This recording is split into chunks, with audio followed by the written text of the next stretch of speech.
the Mahayana Uttaratantra Śāstra, or Ratnagotravibhāga, attributed to Maitreya, or Sāramati. Chapter 4. The seventh Vajra point, activity. An all-embracing one always has spontaneous access to the disciples' temperaments, the means of training, the various trainings that suit their temperaments, and to seeking them wherever they are at the right time.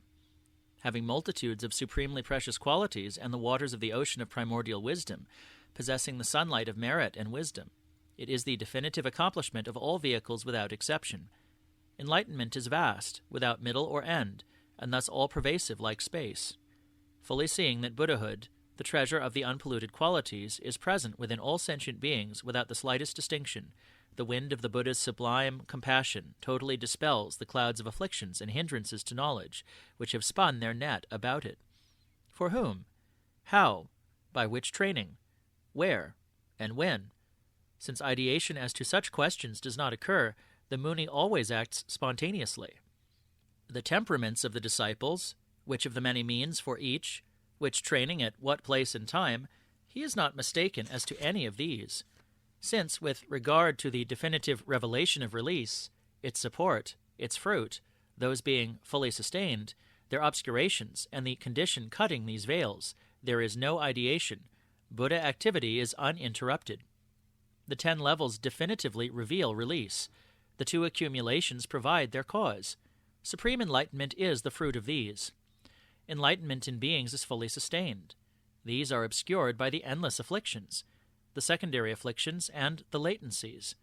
A Buddha's great compassion is the condition that at all times vanquishes these veils. These 6 points, being similar to an ocean, the sun, space, a treasure, clouds, and wind, are to be grasped accordingly. Holding wisdom's waters and qualities like gems, the levels are like an ocean. Closely sustaining all sentient beings, the 2 accumulations are like the sun. Being vast and without any middle or end, enlightenment is like the element of space. Genuine perfect awakening is dharmata, hence being's nature is like a treasure. Adventitious, pervasive, and not existent, its afflictions are like a host of clouds. Always ready to dispel these afflictions, compassion is similar to a merciless wind. Their release is accomplished for the sake of others. They see the equality of themselves and sentient beings, and their activity is not completed to its full extent. Thus their deeds will never cease while samsara exists. A tathāgata is similar to Indra, to the drum of the gods, clouds, to Brahma, the sun, a precious gem, to an echo, to space and the earth. If the surface of the ground here changed into the nature of immaculate lapis lazuli, because of its purity one would see in it the appearance of the Lord of all gods, with his following of many young goddesses. One would see his sublimely beautiful palace, the all-victorious and other divine abodes, the gods' various palaces and manifold wealth. Once the assembly of men and women who inhabit the surface of the earth saw this appearance, each would say, "Before a long time passes, may I too become like this Lord of the gods." Prayers like these they would utter, and to achieve this feat would adopt genuine virtue and remain within it. This is just an appearance. There would not be any such understanding. Still, their virtuous deeds would lead them to be reborn in a divine existence, after they departed from the surface of the earth. These appearances are totally free from ideation and do not involve the slightest movement at all. There is nothing of this kind, and yet nevertheless they are accompanied by great benefit on the earth. Those endowed with unpolluted faith and so forth, having cultivated the qualities of faith and so on, will see in their own minds the Buddha's appearance, which is perfect and has special signs and marks. They will see the Buddha while he is walking, while he is standing, sitting, or resting in sleep. They will see him in manifold forms of conduct, when explaining the teaching, leading to peace, when silently resting in meditative equipoise, or when displaying various forms of miracles. Possessed of great splendor and magnificence, the Buddha will be seen by all sentient beings. Once having seen this, they too will wish to fully join what is named Buddhahood, and adopting its causes in a genuine way, they will attain the state they longed for. These appearances are totally free from ideation, and do not involve the slightest movement at all. There is nothing of this kind, and yet nevertheless they are accompanied by great benefit in the world. This is the appearance of my own mind. Worldly beings do not have such insight. yet their seeing of this visible kaya will become meaningful for these beings. Relying on gradually beholding this form, all those who follow the great vehicle will see their genuine inner Dharmakaya by means of the eye of primordial wisdom.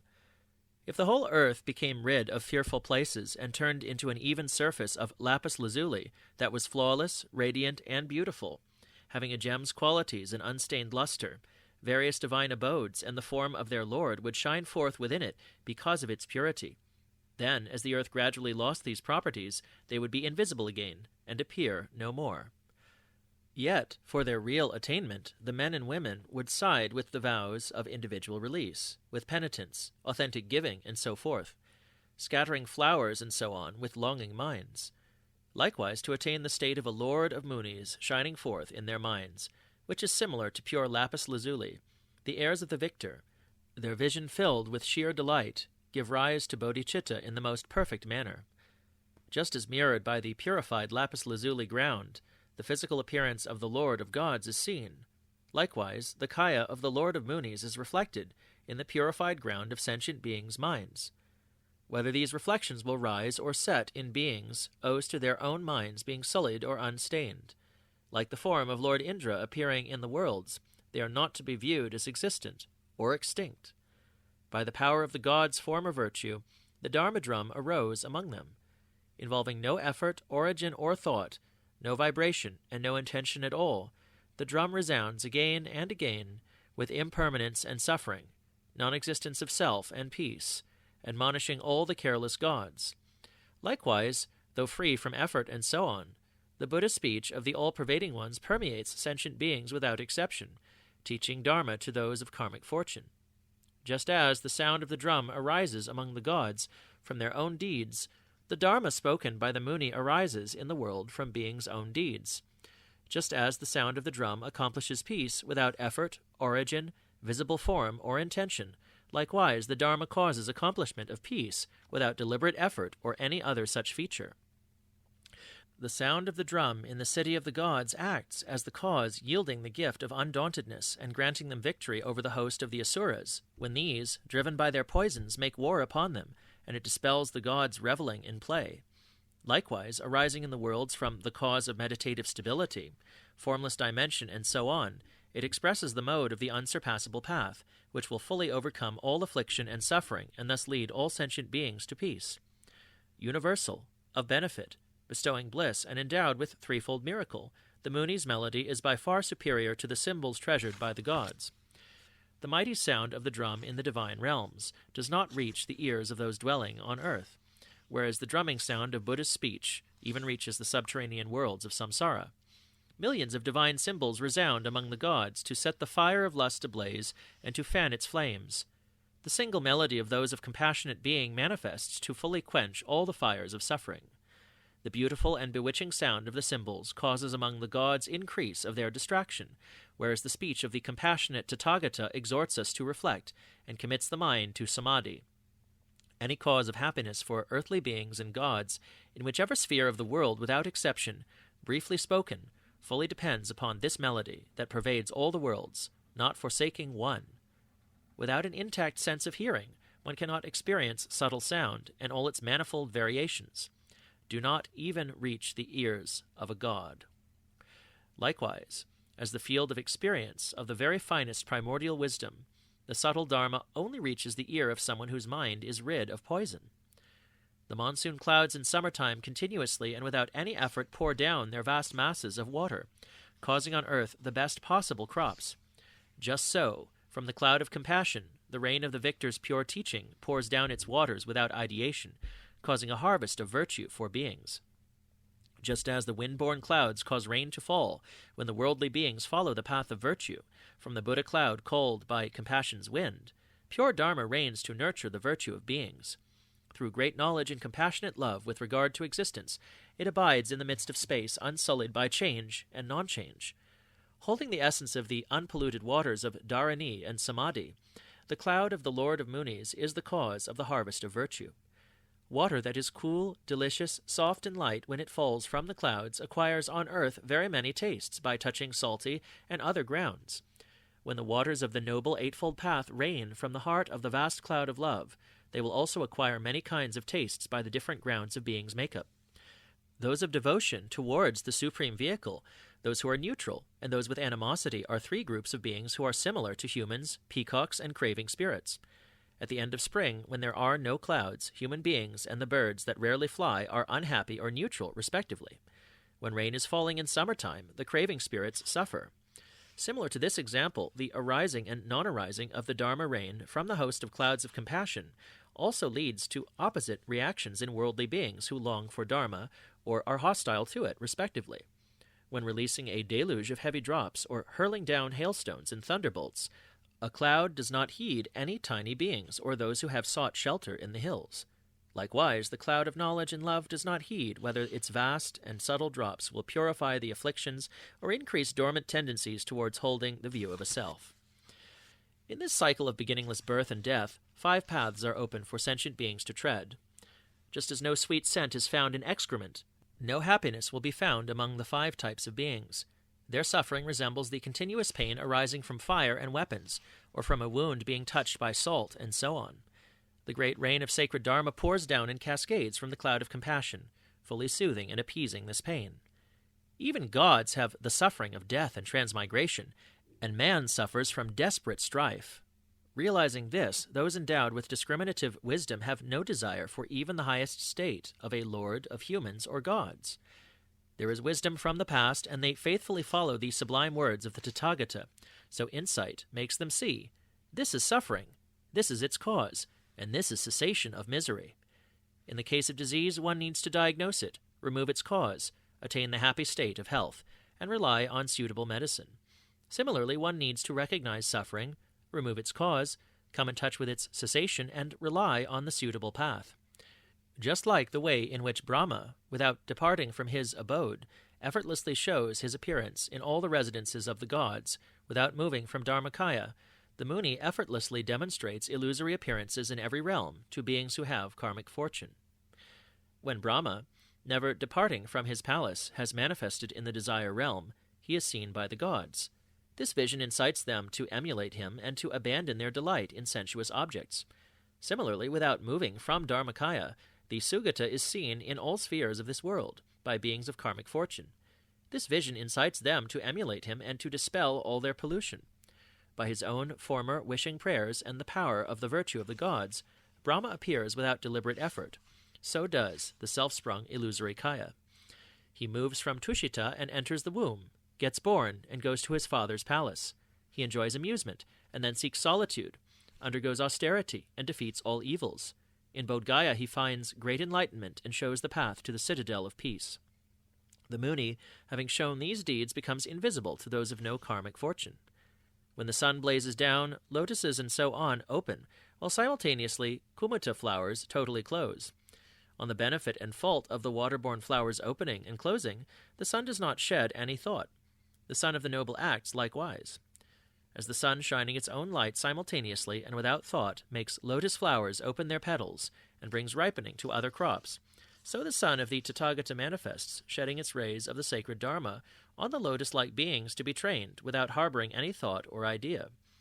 By the Dharmakaya and the visible Kayas, the sun of omniscience rises in the sky, which is the very heart of enlightenment, to shed light beams of wisdom on beings. In all disciples, as in water vessels, simultaneously the sun of the Sugata is mirrored in countless reflections owing to the purity of these beings. From within the space of Dharmadhatu, which continuously pervades everything, the Buddha sun shines on the disciples, like on mountains, as merited by each. Just as the rising sun, with thousands of far-reaching beams, illuminates all the worlds and then gradually sheds its light on the highest mountains, then the medium-sized and the small, the Buddha sun gradually shines on the assembly of beings. The sun does not radiate to the depth of space in every field, nor can it show the meaning of the knowable to those confined to the darkness of unknowing. Appearing in clarity through a multitude of light emitting various colors, those of compassionate nature show the meaning of the knowable to beings. When a Buddha goes to the city of the disciples, people without eyes become sighted. Being freed from all meaningless things, they see the meaningful and experience happiness. When blinded by delusion, they fall into existence's sea and are wrapped in the darkness of views. The light of the Buddha sun illumines their vision, and they see the very point they never saw before. A wish-fulfilling gem, though free from thought, grants all those who dwell in its field of activity each of their desires simultaneously, doing so in the most perfect manner. Likewise, beings of different ways of thinking, when they rely on the wish-fulfilling Buddha, will hear various kinds of teachings, though he generates no ideas of these. As a precious gem, which is free from thought, fully bestows the desired riches on others, doing so without any effort, the Muni always stays for others' sake, as merited by each, and as long as existences last, doing so without any effort. The good jewel lying underground or in the ocean is very hard to find for beings wanting it. Likewise, one should understand that beings held in the grip of the poisons, and whose karmic gifts are poor, will hardly see the sugata in their minds. Just as the sound of an echo arises due to the perception of others, without thought or purposeful labor, and neither abiding without or within, so the speech of the Tathāgata arises due to the perception of others, without thought or purposeful labor, and neither abiding without or within. Space is nothing at all and does not appear. It is neither an object of the senses nor a support. It is totally beyond being a path for the eye. It has no form and is not to be demonstrated. Nevertheless, it is seen as being high and low, but it is not at all like that. Likewise, all his appearances are seen as Buddha, but he is not at all like that. Everything that grows from the earth will increase and become firm and vast on the support of its thought-free soil. Likewise, relying on the perfect Buddha, who, like the earth, is free from thought, every root of virtue of sentient beings, without exception, will flourish and grow. It is not obvious that one could act without exerting deliberate effort. Therefore, 9 examples are taught to cut the doubts of the disciples. The place where these 9 examples were explained in very great detail is the sutra which, through its very name, teaches their necessity and purpose. Adorned with the far-reaching light of knowledge arisen from hearing it, those of insight will quickly enter the field of experience of a Buddha. This point is made clear in the 9 examples of Indra's reflection in lapis lazuli, and so on. Their concise meaning, when grasped precisely, is to illustrate display of physical form, speech, and the all-pervasiveness of mind, illusory emanation, radiation of wisdom, the secret aspects of body, speech, and mind, and the fact that compassion itself is attained. All streams of effort being fully appeased and the mind being free from all ideation is similar to Indra's reflection appearing within stainless lapis lazuli, and so forth. Appeasement of effort is the proposition, mind free from ideation its justification. In order to establish the meaning of this nature, the similes of Indra's form and so on are given. Here the meaning of the chapter is as follows. The 9 aspects of physical display and so on show that the teacher has no birth and death, and yet perfectly manifests without any effort. Something that, similar to Indra, the drum, clouds, Brahma, the sun, the precious king of wish-granting gems, an echo, space, and the earth, effortlessly and as long as existence may last, fulfills others' benefit, is only conceived of by supreme yogis. Kayas are displayed like the Lord of Gods appearing in the gem. Explanation being well bestowed resembles the drum of the gods. With cloud hosts of insight and deep concern, the all-embracing pervades the limitless number of beings up to existence's peak. Like Brahma, not moving from his sphere devoid of pollution, he perfectly displays a manifold number of illusory appearances. Like a sun, primordial wisdom perfectly radiates its brilliance. Buddha mind resembles a pure and precious wish-fulfilling jewel. Buddha speech has no letters, like an echo resounding from rock. Similar to space, his body is pervasive, formless, and permanent. Like the earth, a Buddha is the ground holding, without exception and in any way, all medicinal herbs of being's unstained qualities.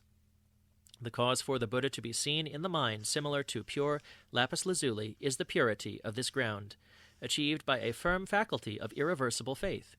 Since virtue arises and ceases, the form of a Buddha arises and ceases. Like Indra, the Muni who is Dharmakaya is free from arising and ceasing. Effortlessly, like Indra, he manifests his deeds, displaying physical appearance and so forth, from birthless and deathless Dharmakaya, for as long as samsaric existence may last. The condensed meaning of the examples is contained herein. Their order is also not arbitrary, as they are abandoned such that properties not in tune are eliminated, progressing from the former to the latter.